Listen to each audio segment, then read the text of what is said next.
Hello, hello. Yes, yes. Hello. Hello. Oh my goodness.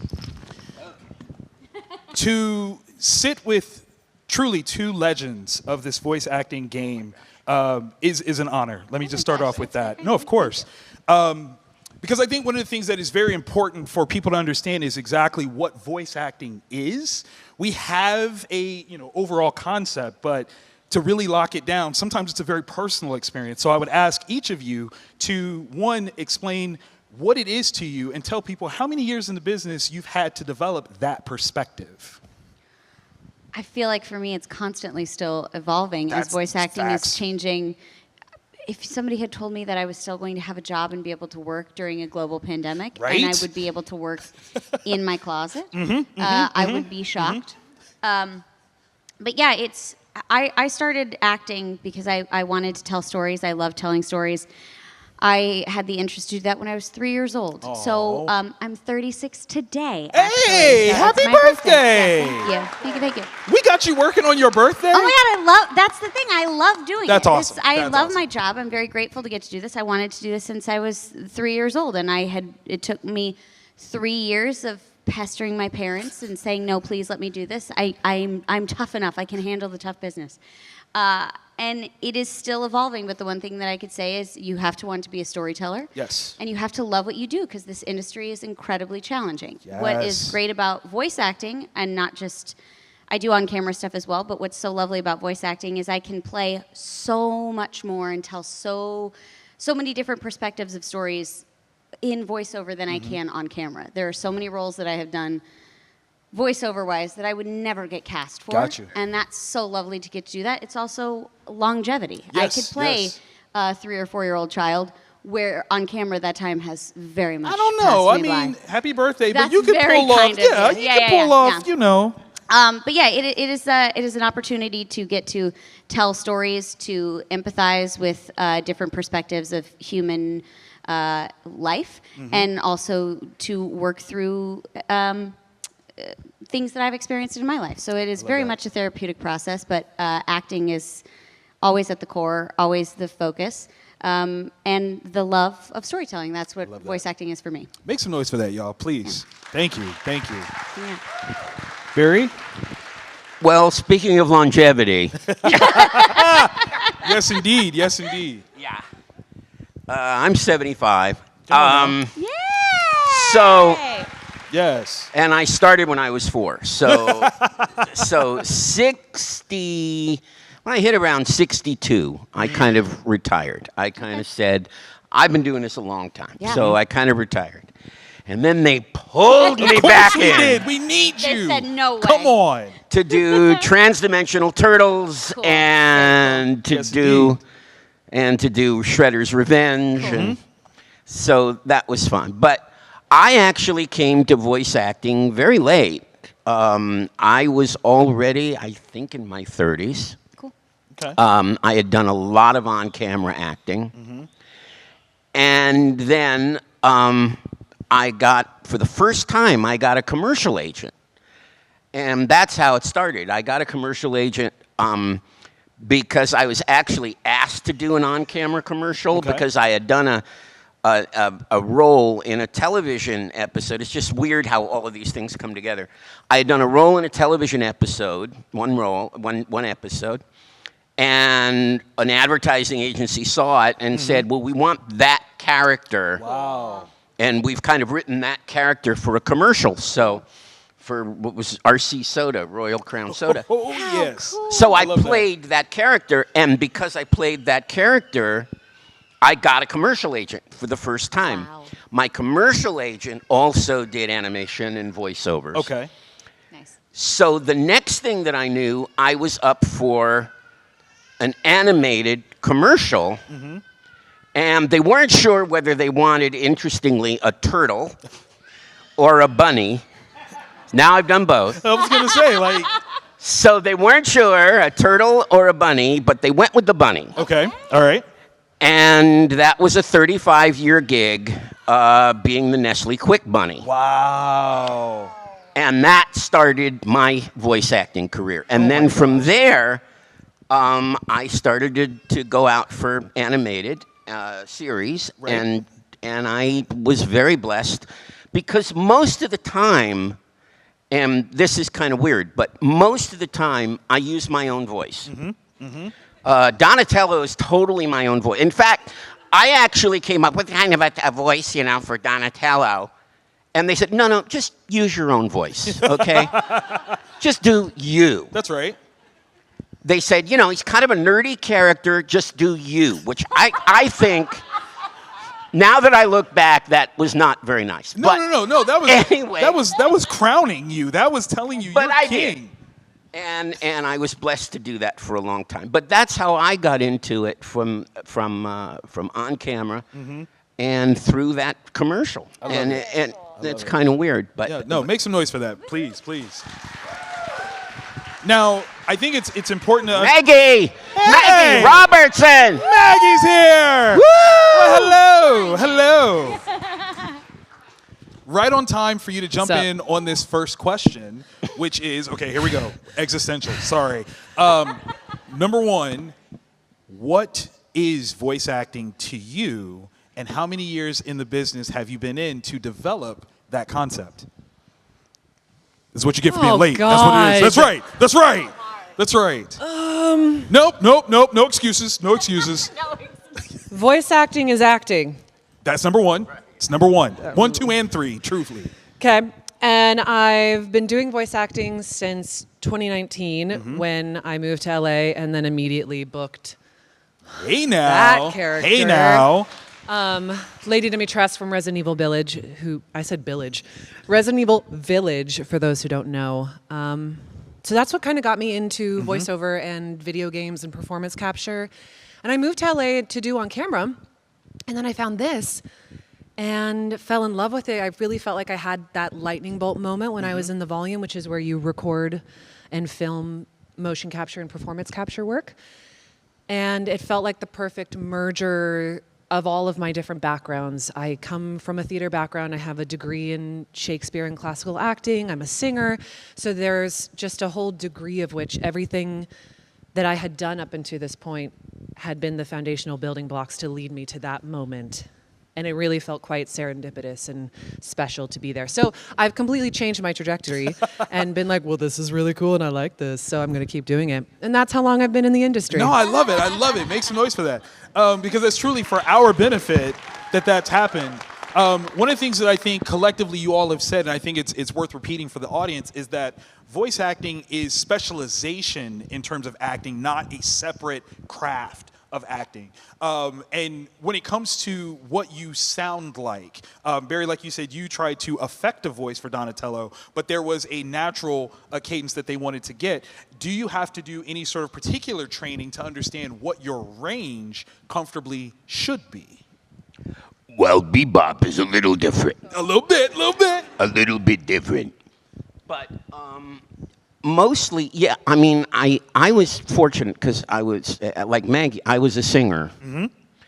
And when you're a singer, you realize that your range is wider than, so if you use all of that singing range, then you can get pretty high and pretty low. So, my highest was probably the Nestle Quick Bunny. And that's about as high as I go. And then bebop was probably the lowest. But I had used all of that in singing. Love that. So, but again, there are some incredible. They're not on this stage. I mean, but there are some master voice actors who can completely conceal their voice. wow. And you don't even know it's them, and I'm not one of them. My voice comes out. It's a and signature. I can't really avoid it, so I don't. So you go with it, and then most of it is attitude. And, of course, that's what acting is. Most of it is you think about the character that you're portraying, and then you adopt that attitude, those thoughts, that attitude. And it's more about that than the voice, than the funny voice. I mean, some characters need a funny voice. There's no question about that. But But first, it's the acting. First, it's bringing. I know this sounds weird for cartoons, but it's bringing the truth of the moment to it. It still is, just like Shakespeare or anything else. That's right. That's right. I love that. A funny voice is not going to book you a role, but your acting will. Yeah. Wait, say that again for the voices in the back, just to make sure that they heard that one. A funny voice isn't going to book you the role, but your acting will. There it is. There it is. Well, and also, even if you come up with a great, unique character voice, you might get to do the pilot, but you're not going to have a show that runs for 10, 15 years because who's going to want to watch a bunch of people that can do a fun, quick scene? But if you want to get people to stick around and keep watching, it's got to be honesty, something that people can relate to, empathize to, that people want to keep coming back to and connect with for long periods of time.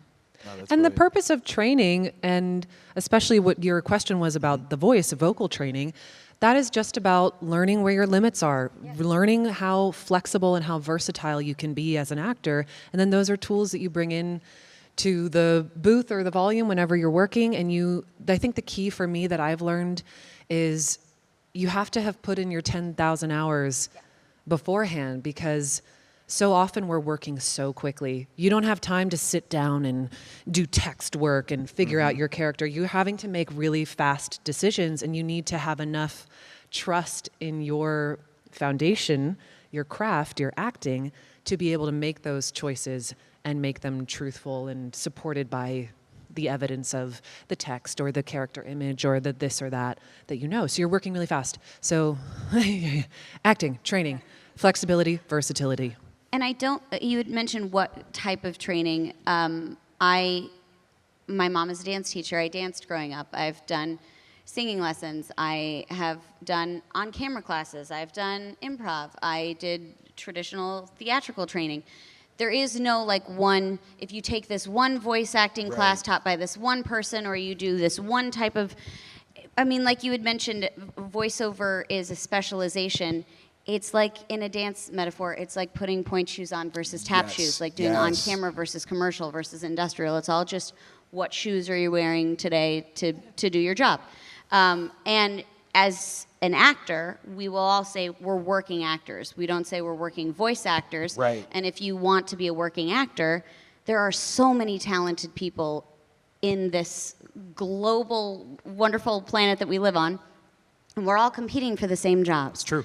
So you might not be the right person for this one voiceover job, but if you're only working on voiceover and that's the one game that's working right now and that was your one shot, that wasn't for you. But if you don't do commercials, you won't get the big campaign that will also cover you. So you want to be able to have the background and the versatility to be auditioning and working in industrials, in commercials, in voiceover, on camera, all of those things, to increase your chances of booking a job and being able to pay bills, so that you can enjoy and go to classes and not be a stressed actor on the job who's desperate in the audition room, because that is the one thing that will for sure tank your audition, because your energy is just not something that they want to work with. That's true. They can smell that when you walk in the room. They're like, one of them. No, I get that. I have one more question before I want to invite you guys. So remember, the microphone's right here. So feel free to line up if you guys are interested in asking a question. Otherwise, I'll just keep talking to them. Don't make me do that. Because I will. No, I think that one of the other things to recognize is the versatility of what the field of voice acting now entails. You start off with a commercial. It went to American TV. You can obviously do animated movies, but now you have anime dubs. You've got video games. The changing landscape, does that excite you more as more things are opening up for you to lend your voice to? Or is it at all terrifying? We're like, oh, wait, I just wanted to go in this pocket, and now there's so much. It is a wider territory, but I'm going to give a little bit of a downside, if I may, because I'm old. Established season, not old. I was going to say, Come experience. On. Yes. So distinguished. The competition in animation is much more, because so many people, including major celebrities, are doing animation now. Right. So it used to kind of be, in my day, it used to be a kind of a small clique. Yeah. You know, you'd see the same people at every session. Not anymore.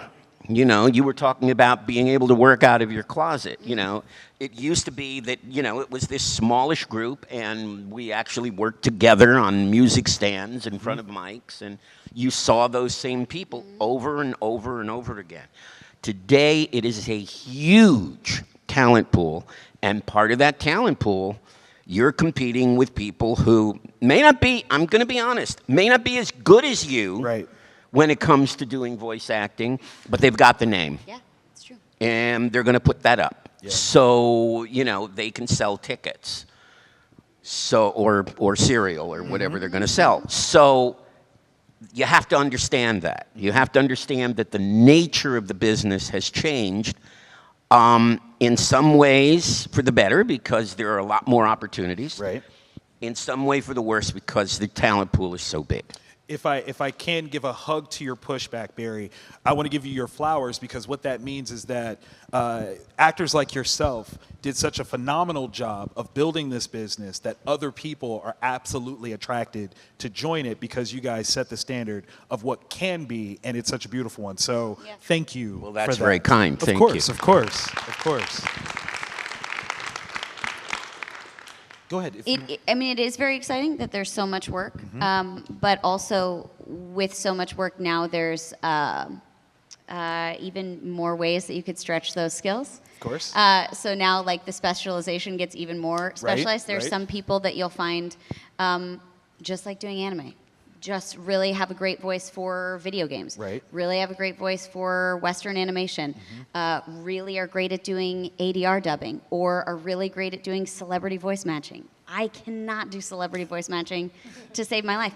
And I know why is because I spend so much time going, oh my gosh, well, how would that actor approach this line? Gotcha. It's not me. Right. I'm now having to think in the box of someone else, whereas I like to just get lost in the story, lost in the moment, play the scene. And now if I'm going, oh my God, is that how Reese Witherspoon would say this line? I Actually, can't wait, say that one more time because it kind of sounded like It her did when you did really? it. Like it really did, actually. But there are some people that is what they do, and they book every celebrity voice match job because that's just What they where do. a gift that they have. Of course. So as he said, the talent pool is huge. Everybody has their specialization. Some people will never book a certain type of that specialization. They don't do loop group. They don't do, and that's fine. You know what you book, but I think, like you said, does it get a little scary that you, can I step out of my comfort zone? Always step out of the comfort zone. I love it. Always audition. The worst they could say is, I'm sorry, that's not you. The best they could say is, oh my God, for you, we've been looking for you, and our normal pool just couldn't pull off this one role. Of course. So always try, always stretch, and the worst they could say is, that wasn't the right choice for us, but we'll call you back for the next one. I love And like, I had an acting teacher tell me when I was 10 and I didn't book a job and I was devastated. It was me and another actor, and I didn't book it, and it was like 15 auditions. And she said, share me. You won the room. They loved you. They brought you back 15 times. Wow. You didn't get the job. Your job is not, as an actor, is not to book the job. Your job is to, whenever they walk in the room, say, I want to see this person again. I love their energy. I love what they brought. I want to work with them. You weren't the right one for that job, but you did your job because they kept bringing you back. That's incredibly important to understand what Jeremy just said, is if you don't get a job, it's usually not about you. Yeah. And it's just about what they hear in their head. They have an image, they have a sound, and if you match it, you're good, and if you don't, but you might be right for the next thing. Yeah. Of course. And as long as they want to keep seeing you, that is your job. That's a So beautiful you're thing. so right Yeah, about that. I love it. I love it. wanted to- Maggie, do you want to throw in on this, especially Oh, with God. mocap being such a phenomenal piece? You are statuesque. I mean, I don't know if anyone else has told you this today, but your physicality is wonderful, and so to be able to use that in your acting is even better, I think. So if you would share what it's like to have that wide open space. I think I'm occupying an interesting viewpoint on this because I am still so new to the industry. So for me, it's all new anyways. So Fair. it's all very exciting, Right. and I like a new challenge. I don't like to get stuck in one thing. So I'm always enjoying, because every time I step onto the job now, it's a new thing that I'm doing, especially within the world of motion capture. Every time you step into the volume, depending on what tech they're using, different companies like to do different things. I've done every different iteration of what motion capture could look like. It's different every time, and I love it. You're always having to be flexible, willing to pivot, and use your brain. That's awesome. And come up with cool things right away. I think that's what I like most. I think for me, my zone of genius is in idea creation. So part of why motion capture and voiceover, to be honest, is so thrilling for me is because you're working really quickly. You get an idea, you do it. Okay, I got another idea, do it. Got another idea, do it. So it's really fun for me to just be in that space of creation and play where I can just have idea, idea, idea, idea. There's no wrong answers. It just might be the right answer, but it's not wrong. And I like that sense of play. I think that's really fun. Maggie, do you, just a question, do you find that like some of the things that we learn as spatial techniques, viewpoints, other things, are those useful in motion capture? I use it all the time. It's so funny you talked about dance because I realized I'm not a dancer. I didn't grow up with technique, but I'm a mover and I use my body so much when I'm acting, especially in the volume, but even when I'm in the booth. I studied Laban technique or Laban.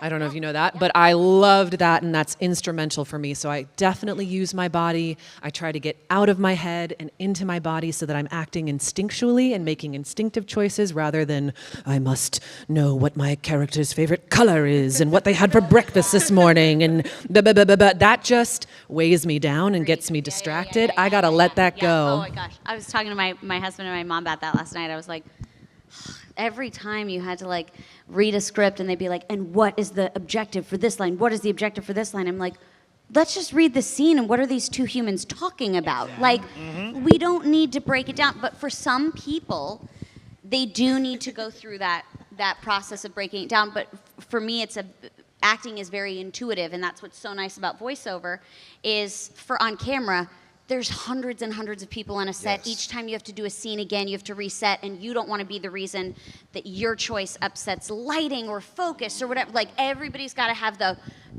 lightning in the bottle for that one take, otherwise we do it again. And like if people says if you're working with a baby or an animal, like, oh my gosh, don't nobody mess anything up. But what's so great about voiceover is you go, I got a weird take. And they're like, do it. The worst we could do is like delete it. It's all digital. We'll just move forward. So you could do some of the most weird, interesting things that you don't necessarily have the freedom to try on camera. If you're a celebrity, they'll let you give another take, but that's not always the case. You guys are celebrities in our eyes. I just want to throw that out there. But yeah, no, it's so fun to just say, "Can I get one more?" And you don't get that luxury on camera. On camera, it's like, play it safe. We got it. Let's move forward. This is what we're doing. Hello, friend. How we doing? Hi, I'm good. How are you guys? Good. My name is Wisdom. I had a question. I might not word it rightly. Thank you. It's all right. So I know you guys, when you get into the booth, you might have like an emotional scene, and obviously you don't come in feeling that emotion. So how do you get yourself there? And then if you're feeling it too much, how do you like de-escalate that feeling? That's a great question. Thank you. For me, I love doing emotional stuff. I love getting to come in, know what the tone is, and a lot of times it's just really great writing. I just follow the path of the scene, reacting honestly to what the other character is saying, and usually that gets me there emotionally. That's the journey that the writer wants you to go on, and if you've been playing this character or they booked you for the job, there's an essence that you have in common with the character, and so naturally it will just get you there. There have been times that you're like, I don't know what this block is. And usually, if you just kind of surrender to the moment and get out of your head of going, oh my gosh, I'm supposed to cry on this line, on this word. I need to cry on this line, on this word. Usually when you just let it go and say, if I don't cry on this line, on this word, it's fine. The tears will come or the emotion will come in a very unique way that is unique to you and feels really serendipitous for the scene. If I've felt very emotionally weighed down by what I've done for work, which happens often, I will do what I need to do to let go of the characters. I will sometimes journal what came up for me emotionally, because it's usually because there was a personal connection that I had. Right. Journaling through what the line was that hit me, what it pulled up for me, and allow myself to feel the feelings, and then kind of like cut the cords and let them go, so that I'm not carrying it with me for weeks and weeks on end. I started as a kid. and a very young kid. And my acting teacher was my father, who knew nothing about teaching acting. He didn't. He was a radio announcer. He knew nothing about teaching acting, and he was the best acting teacher I've ever had. Wow. Because all he would do is read a scene with me and then say, well, how would you feel if you were in that situation? That's all he would do. He was doing question. method. He didn't know it, Wow. but he had no idea. He never heard of Stanislavski. Yeah. But that's what he would do. He wouldn't read me. He wouldn't, read the line and say, put the emphasis on that word. And that's what most kid actors were doing. Right. But he would just say, how does that make you feel? How would you feel if you were in that situation? Wow. And I channel that every time so that if we get to an emotional scene, you're 100% right. The writer has done the work. And if you can feel yourself in that moment, in that character, in that situation, the emotion comes. You can't even, and as a matter of fact, you're better off to fight off the emotion, because when you fight the emotion, it comes even harder. Yep. But I don't use tricks, and it doesn't sound like anyone up here uses tricks to get there, It's there, as long as all you have to do is kind of open your range of emotion. You just have to be open to it. You can't be closed off to it, that's all. Respect. Yeah. But that's about the 10,000 hours. So that when we need that, we can just go through and allow it to flow through us. I use a lot of Laban techniques if I'm struggling, like with theater stuff more than I have with voiceover, but if I need to be in a state of panic, I'll like tap a little fast rhythm so that my heartbeat starts to increase, and then I can start to feel a little bit of that edge. Or if I need to be angry, I can like punch a pillow, or so I use rhythms a lot, and I use the body a lot as a key into emotion. I don't have to do it that much anymore, Right. because I've done the work. But those are tools that you can use, and then it's about trusting that it lives within you. And then you can get out of your way. And that's, I think, what you guys are talking about, of just get out of your way and allow it to do the work. And then let it go. I go have a dance party. I'll go ride my bike. Again, I work very physically, so I got to physically get it out if I'm hanging on to it. Yeah. Get it out. I love it. Thank you, guys. Thank you. Appreciate that. Hello. Great question. Hello, my name's Jamie. Hey, Jamie. So my question is, how do you get used to your voice? Because I have my own fan game that's going to be out next year. Hey, make some Yay! noise. I'm That's just right. not used to it because we're supposed to start recording at the end of about October. I think that's when we're supposed to start. But I'm not used to my voice, and it's like, how do you get out of your head to get used to your own voice? That's a really good question. I'm still not. That's fair. That's fair. I don't know if you guys have experienced this. I'm fine listening to a character that I've played. I cannot, people go, have you rewatched an interview or what? I cannot rewatch What? an interview of me as myself. Okay. But I don't have a problem watching characters that I've played, because for me there's a disconnect of, well, that's not me, that's the character. I think the only way that you can get used to it is just listening to it over and over again, getting used to saying it okay, I'm gonna do this. If you like watching television, if you hear a very interesting speech pattern, just try your version of the interesting speech pattern. Or if you're like, that is a very fun tone that person just hit, see if you can hit that tone, or what it sounds like in your body, or what it sounds like for you. The goal is, as I found, not to sound exactly like someone else, but if I've been attracted to what something else did, well, what was it that I liked? Was it the playful nature of how they talked? Was it the accent? And what does that sound like for me? So just getting comfortable playing around with it. That's awesome. Yeah. Thank you. And good luck on your game. That's awesome. Yeah, very cool. Congratulations. Hello. Hi, I'm Riley. I had two quick ones. I was wondering, what is the best way to kind of break into the industry as a new voice actor and find those auditions and stuff? And I was also wondering if you had any tips for home studios, especially for people who might still be in college and don't have their own house, so they can't really put anything permanent in their closet. Yeah, totally. Do you guys have any tips about breaking in? The only thing that I will say, because I learned this from Rob Paulson, there is a website called soyouwannabeavoiceactor.com. That's right. D. Bradley Baker. And I would definitely check that because it has a lot of resources. But the first thing you want to do if you haven't done it already is to start taking some classes. And not necessarily voiceover classes. Yeah. You've got to get your acting chops first, and then you can put the layers on top of that. That's right. I was a big theater kid. There you go. There you go. Anything else? Just book a breakout role right away, and then you'll break into the industry. What's so hard about that? Best answer do it. ever. I have a YouTube. It's so tricky because I think we've all talked about how we got into it.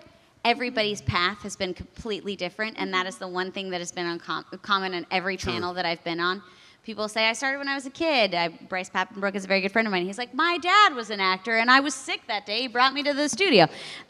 So the big thing is make sure that you're taking as many classes in as many different skill sets as possible so that you're ready. And also, take classes with different teachers. It's not just true for dance. Every choreographer is different, every director is different, every writer is different, and so you want to make sure that you have worked with so many different people. I've talked to people that said, this teacher was horrible. You will work with directors and clients that are marketing people that are not aware of how to talk to a director, and that one class that you hated so much and hated going to now makes you the only person that can work with this marketing executive because you're patient and talented and kind and all of that kind of stuff. So take as many classes as you can so that you're ready to go, because the only way that, how do we break in? You just have to be ready. And in the right place at the right time. That's the only thing that we had in common. Maggie was the only person who could play that role at that time. She moved out to LA, and like he said, it's amazing how all these things work out, that he had the agent when they were looking for these. We never know why it works out the way it does, but you will find that, oh my gosh, I took that class, and there was somebody in the class, and they referred me to their agent who was looking for somebody with my height or my look, and you have to be in the right place at the right time. So you want to have your foundation, like Maggie said, ready to go, so that when the opportunity opens up, you do book the breakout role, and then everybody's like, we want to work with them. As far as studios go, I was renting during COVID. Get some of that spackle that you can fill things in the wall. Push pins, and you can get boxes of foam on Amazon or at Guitar Center. You can treat your closet space that way. I had a little kind of little music stand that I literally was a tension rod that you could put onto the hanging rod in the closet, and that's how I was able to put my script on my my iPad. You can go to Guitar Center or any of those places and look online, and they'll say, this is a great microphone for you. I know a lot of people were using a Shure SM7B during the pandemic because it's an affordable mic, and there were a lot of people that don't do a lot of voiceover, but during the pandemic, there were on-camera actors that needed to try to make their insurance to take care of their families, and that was an easy, cheaper mic that wasn't $4,000 or $5,000 that they just wanted to have on standby, which should get you through now, because if you book a job, more than likely they'll bring you into the studio and have you use their mic. But those are just some basic studio. Thank you so much. Thank you. I do want to warn the line. We've got like 8 minutes left, so we'll try to get through as many as we can. If we don't get to your question, we're going to do a stage selfie, and those that are still in line, you get front row on the selfie. Is that cool? All right, there we go. Hi, my name is Cadence. Cadence.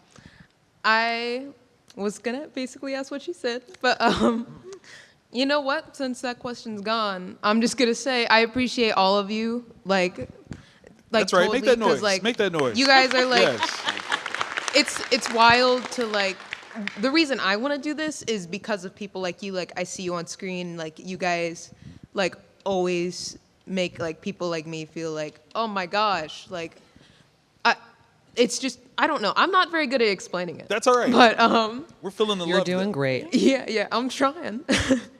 But I just really appreciate all of you. You guys are all great, and that was basically it because that was my question. So. No, that's Huzzah. all right. Thank you, Thank you. Cadence. I appreciate it. All right, you. thank For you. sure. All right. Thank you. Great minds think alike. Hello. My name is Ben. Hey, Hi, Ben. Yeah, I appreciated you, Jeremy Lay. Oh, thank you. Good to see you, Ben. Good to see you, Jeremy Lay.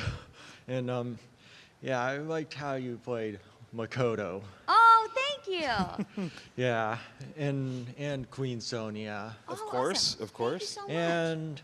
And you played the cult in the Spider-Man 2. I Yes, did. Yes, yes. that was very fun. Yeah, Did you have one a of the favorite of those flames, three? minion. Oh man, I don't know. Okay, I just wanted to throw it out there. The cultist in Spider-Man was very fun, even though it was a small role. But it's nice to get to be fighting Spider-Man. Of course. That's Yeah. not something I Yeah. ever thought I would I do. know the flame's gonna become Carnage. Yes. Whoa, spoilers, absolutely. spoilers. We don't know. We don't know Because yet. he had the symbiote.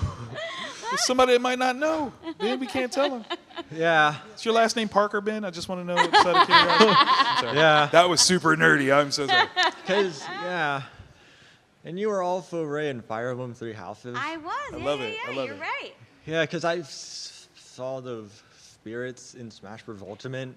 Oh, very cool. Yeah, because I've played Smash Bros. Ultimate, and yeah, I've seen Spirit of Makoto. Oh, nice. I'm glad you enjoyed it. It's Absolutely. Good to see you, Ben. Yeah, Ben, thank you so very much for sharing all the love, man. We Yeah, really thank you. appreciate it. For Yeah. sure. Did you have a question that you wanted to ask? so will you play? Are you gonna play Metis in the episode Igus Answer in Persona 3 Reload? If you can tell us. Oh, I have not that I am aware of. There we go. So I don't. It would be great. We'll see what happens. Because I've known you play Enemy Re. Oh yeah, I have no idea. We'll see what Yeah, happens. because I've seen those characters. Fingers crossed. I tell you what, if you go to Twitter right now and start a campaign, Yeah. we will all join in to make that happen. Makoto, Fist of Justice. Fist I love of it. I justice, love it. Absolutely. That's awesome. Yeah, Ben, thank you so Thanks, very much Ben. for joining us today, man. We appreciate it. you're welcome. Thank you. Thank you.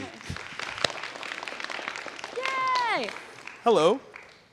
Forgive me. I'm going to be nervous here doing That's all this right. here. That's all right. Because like she said earlier, I hear my own voice. I got to get it out of my head. That's quite here. all good. It's all good. Okay. I have like two questions because I like in voice acting, but I also like the behind the scenes stuff. Not just the voice acting themselves, but behind the scenes, the directing. For the Robbie, I think, what's your name again? Who did the Donatello? Barry. Barry. Okay, Robbie. But anyways, how much has the studios changed from the times when you first started to the way it is nowadays? And I also have another question.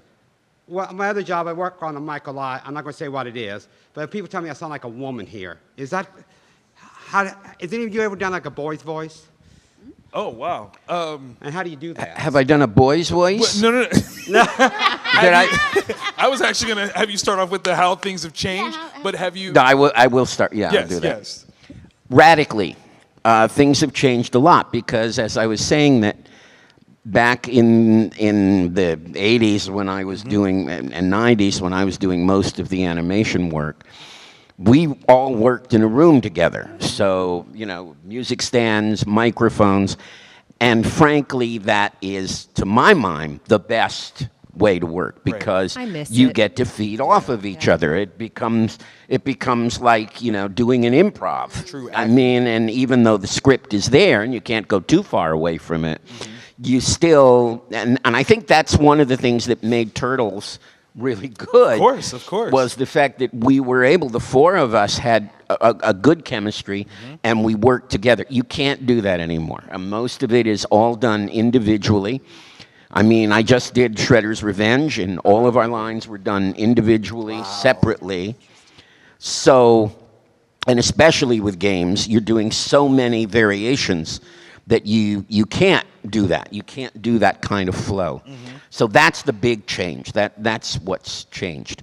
Now, a boy's voice, is that what you were Or saying? to limit to any particular gender role for the voice that you portray. So, Nancy Cartwright being the voice of. Yeah, no, Bart Simpson. no. I mean, I've always kind of played. I mean, Teenagers is about the youngest that I've ever gone, so not really. Okay. But there may be different. But that type of stuff happens all the time. Yeah. There's no wrong voices. the sound of your voice doesn't matter as long as you're doing the work of the actor underneath it. Right. So, don't feel limited by what you sound like. You can do it. That's right. I will say that call centers constantly call me ma'am. I know that feeling. So maybe I should have Own tried, it. but I didn't. They call me ma'am all the time, so we're even. Just use it. Just use it. There you go. Thank you you. so very much. Hello. Hello. I hope this question is relevant. My question concerns the advancement of artificial intelligence in recent years. Should we be concerned as future voice actors about the advancement of artificial intelligence? We could all potentially be out of a job soon. Yep. Well, thank you for your honest answer. Yep. I mean, I'd like to give you good news on that, but, there was just a 3-month-long, strike over it. So, yeah, it's a major concern, and I think it will have an impact. I don't know if it will right now, but, I saw some things. I mean, I even saw some things that were generated by artificial intelligence that really looked like movies. It looked like actors, and they weren't. Yeah. So, I mean, it's a major concern throughout the industry, and it's going to have to be watched. Of course. I think the healthiest way to combat it is, again, to be so devoted to craft that it's not just a matter of something being in place, but actually loving the artistry behind making it happen. So that will be the best thing that anyone could do to push back against it. Let's fall in love with the craft. Art done by artists, by people. I mean, I will say one thing, that when we started to talk about artificial intelligence, there was a thing, the Hollywood Reporter did a thing where they said, please write a 30 Rock script. And they asked AI to do it.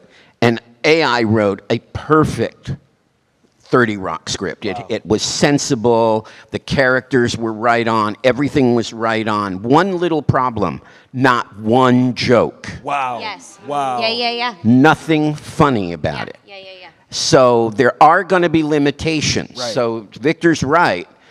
I mean, the more special we can be, then the less likely we're going to be copied. I had a producer tell me what they think the biggest change is going to be. It is going to shrink the talent pool down because the requirements for actors are going to be, it's not just going to, human beings are not feeling one emotion at all times. We have all of the stuff going on in our lives. So the most interesting you can make a scene of how many different emotions can you feel when you say, I love you? Is there a lot of weight behind it? You're not just saying, I love you, filled with love. There's the length of that relationship. There's the fights that you have. There's also, you have to have a body of human experience and essence behind you, and that's what you have to bring to work as an actor.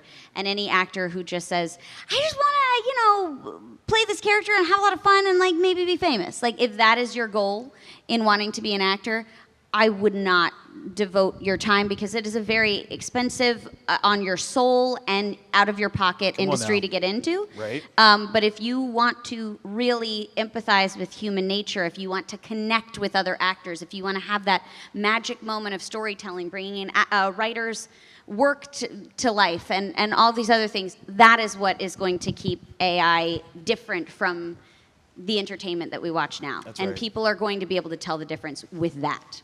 Make some noise for that, y'all. Come on. That's brilliant. Guys, I apologize. We did hit our time, so I'm going to have you guys come right up here to the line here. We're going to invite our photographer to come up on stage. While they're doing all that, please show all the love, make all the noise for Mr. Barry Gordon, Jeremy Lee, and Maggie Robertson, please. We're going to stand up. We're going to turn around this way.